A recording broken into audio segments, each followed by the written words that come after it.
அனைவருக்கும் வணக்கம். இந்த பகுதியில் தொழில் அமைப்பு சார்ந்த வகையில் நிறைய பேர் கேட்கக்கூடிய கேள்வி, ஷேர் மார்க்கெட் தொழில் பண்ணலாமா, பங்கு சந்தை தொழில் சரிப்பட்டு வருமா அப்படின்றதான் கேள்வி. ஃபஸ்ட்டு விஷயம், பங்கு சந்தை இந்த மாதிரி ஷேர் மார்க்கெட் அப்படின்ற விஷயம் வந்து 5ஆம் பாவம் அப்படின்ற ஒரு விஷயத்தை குறிக்கக்கூடியதாக இருக்குங்க. சரிங்களா? 5ஆம் பாவம் அப்படின்றது பங்கு சந்தை சார்ந்த விஷயங்களை குறிக்கக்கூடியதாக இருக்கும். இந்த பங்கு சந்தைன்னு சொல்லக்கூடிய இந்த 5ஆம் பாவத்தை எடுத்து நம்ம தொழிலாக செய்ய முடியுமா அப்படின்னா, தொழில் அப்படின்னாலே யார் என்ன தொழில் பண்ணாலும் சரி, ஜாதகப்படி 10வது வீடு எப்படி இருக்குது அப்படின்றதான் பார்க்கணும்.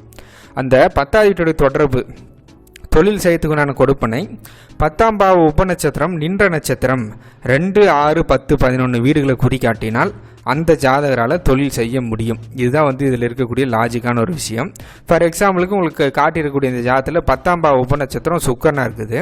சுக்கிரன் கடகராசியில் விழுந்திருக்குது. சுக்கிரன் சனியுடைய நட்சத்திரத்தில் விழுந்திருக்குதுங்க.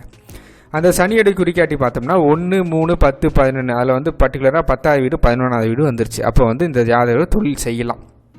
ஓகே, எந்த மாதிரியான தொழில் செய்யலாம் அப்படின்னா, எது போலன்ற விஷயம் 10ஆம் பாவத்துடைய உபநட்சத்திரம் தான் சொல்லும்.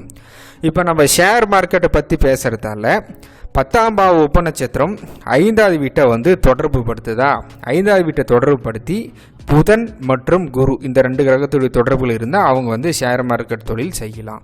இப்போ இந்த 10ஆம் பாவ உபநட்சத்திரம் சொல்லக்கூடிய சுக்கிரன் ஜாதகப்படி எங்கே இருக்குது அப்படின்னு பார்த்தோம்னா, 5ஆம் பாவத்துக்குள்ளே டெபாசிட் ஆகிருக்குது கடகராசியில். சுக்கிரனுடைய குறிக்காட்டி எடுத்து பார்த்தோம்னாலும் 3, 5, 8, 11, 12 பர்டிகுலராக ஒரு டெபாசிட் ஆன பாவத்துக்கு தான் ரொம்ப பவர் அதிகம். 5ஆம் பாவத்தில் டெபாசிட் ஆகிருக்கிறாரு. கூடவே புதன்ற கிரகத்து கூட சேர்ந்துருக்கிறாரு. புதன் 17 டிகிரி, சுக்கிரன் 16 டிகிரி க்ளோஸ் கன்ஜெக்ஷன்லையும் இருக்கிறாரு.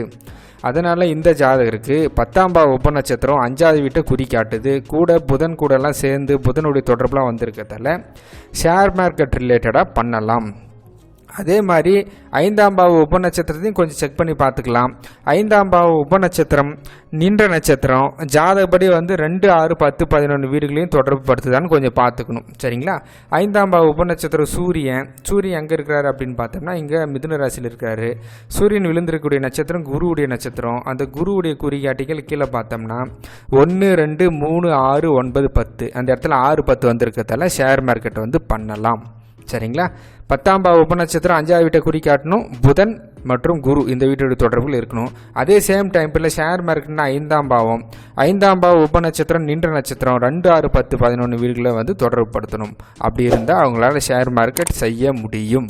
நன்றி, வணக்கம்.